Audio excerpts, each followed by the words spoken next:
She looked me dead in the eye, and the woman I married vanished. In her place was a stranger, a cold defender of something I couldn't fight. She said, "If you don't like my brother living with us, you can leave." Just like that, 5 years of our life, our home, and our future, all reduced to a simple, brutal ultimatum. And in that moment, I realized our marriage wasn't a partnership. It was a competition I had already lost. Before that night, our lives were simple, perhaps even boring to an outsider, but they were ours. We had built it from the ground up. I remember painting these very walls with her, laughing as we got more paint on ourselves than on the drywall. We saved for 2 years for the down payment on this place. Every piece of furniture has a story to tell. Did you notice the worn-out armchair in the corner? We haggled for it at a flea market on our first anniversary. The bookshelf is overflowing with books we've read to each other. This wasn't just a house. It was a testament to our shared dreams. We were a team, Ryan and Sophia. At least that's what I believed. Her family was always part of the picture, of course. I'd gone to every holiday, every birthday, every awkward barbecue. Her brother Mark was always there, floating on the periphery. He was the perpetual screw-up, the one who was always between jobs, between apartments, and between disastrous relationships. We'd lent him money we knew we'd never see again, and I'd helped him move more times than I could count. I did it because he was her family, and by extension, he was mine. I never saw it as a problem, until the day she walked in from work, dropped her keys in the bowl by the door, and casually announced, as if she were telling me we were out of milk, that her brother was moving in with us. I thought it was a joke at first. A poor one, but a joke nonetheless. I was on the couch, laptop open, finishing up some work. I looked up, expecting to see a smirk on her face, but there was nothing. Just a flat, determined expression. "You're kidding, right?" I asked, closing the laptop. Her silence was the answer. My mind started racing, trying to make sense of it. "Okay," I said slowly, trying to be the calm, rational husband. "For how long? Did something happen to his apartment? Is he okay?"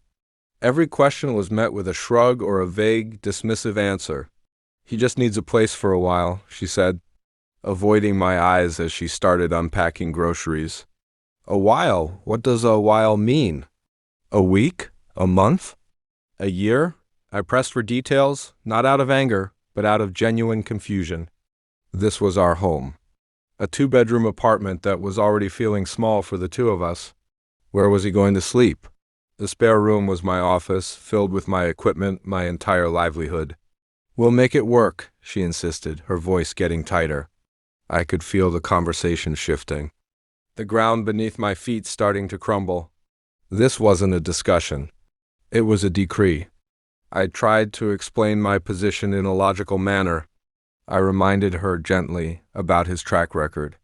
The last time he stayed with us for a week, my expensive headphones went missing, only to turn up at a pawn shop a month later. He swore he didn't know how they got there. We both knew he was lying. I brought up the $300.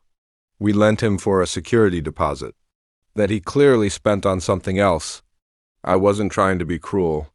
I was trying to protect our peace, our home, and our finances. With every valid point I made, the wall between us got higher. She started twisting my words, reframing my legitimate concerns as a personal attack. Suddenly, I wasn't concerned about a lack of space or a history of theft. I was judging her family. I was unsupportive. I was selfish. The conversation escalated with dizzying speed. My calm reasoning was met with fiery, irrational defense.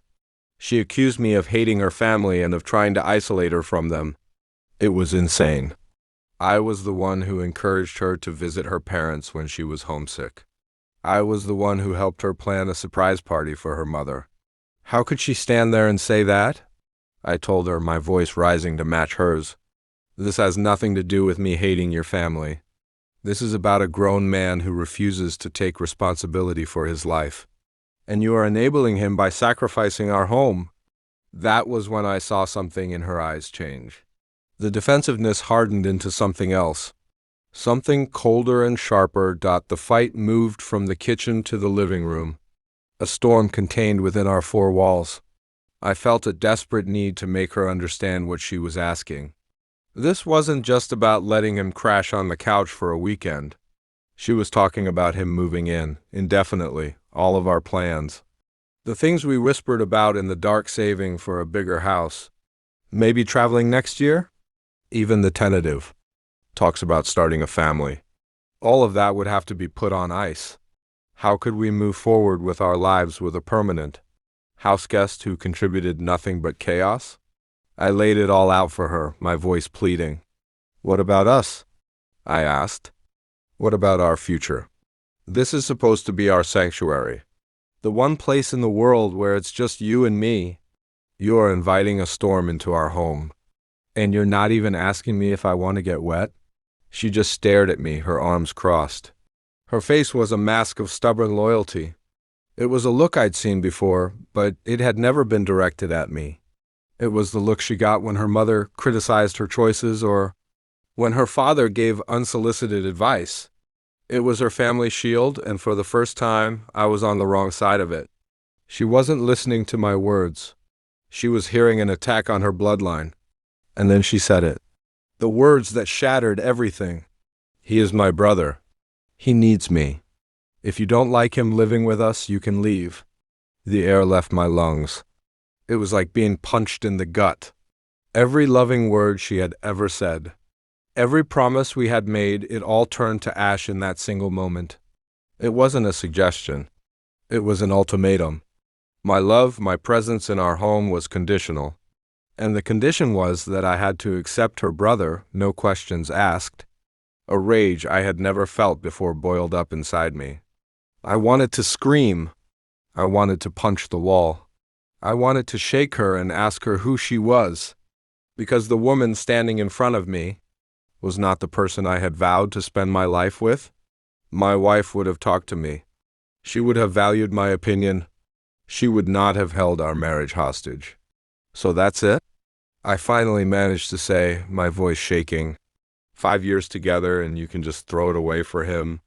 I am your husband. We are supposed to be a team, a family. Or does that only apply to the family you were born into? She didn't flinch. He is my blood, she said, as if that explained everything. As if that one fact invalidated every other truth in our life. The argument devolved from there. She began rewriting history, defending every single one of his past transgressions. The missing headphones? I probably misplaced them. The money he never paid back? He must have had a good reason. It was delusional. I felt like I was losing my mind, arguing against a version of reality that didn't exist. She was building a fortress around her brother, and I was the enemy at the gates. In the end, I gave up. There was no reasoning with her. It was like arguing with a fanatic. Her loyalty was absolute, and it wasn't to me. It wasn't to us. It was to him. The rest of the night was spent in a suffocating silence. We slept in the same bed, but there was a canyon between us. For the next 2 days, we moved around each other like ghosts. We were roommates living in a house full of memories that suddenly felt painful to look at. The silence was worse than the shouting. It was heavy, filled with unspoken accusations and resentment. I'd try to catch her eye, hoping to see a flicker of the woman I loved, a hint of regret, but all I found was a cold, unyielding resolve. She started preparing for his arrival as if I didn't exist. She spent hours on the phone with him, her voice sickeningly sweet, discussing how they would arrange my office to make room for his bed. She did it right in front of me, a blatant display of disrespect. It was a power play. She was showing me that my opinion, my comfort, and my very presence in our home were now irrelevant. I made one last attempt to salvage things. I found her in the kitchen, calmly making a shopping list. "Can we please talk about this?" I asked, my voice barely a whisper. "Not about him. About us. About what you said." She didn't even look up from her list. "There's nothing to talk about, Ryan," she said, using my name like a weapon. "He's coming. It's done." And that was it. The final nail in the coffin. She had made her choice. She had chosen him. So here I am. It's Friday night. His train gets in tomorrow morning.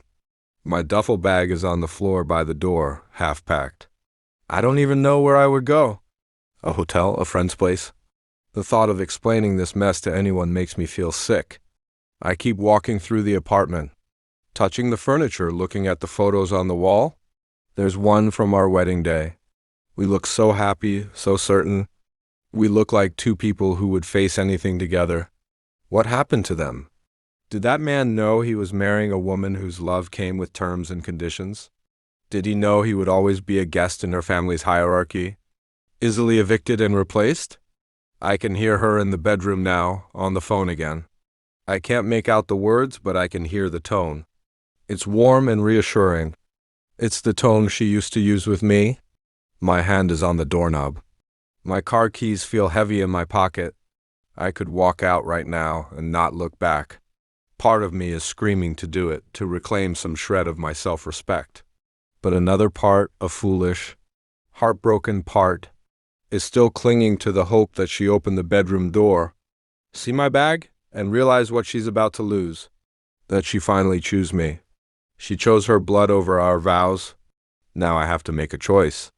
Stay and become a resentful stranger in my own home, or leave and lose everything we've ever built. What would you do? What would you choose, family or partner?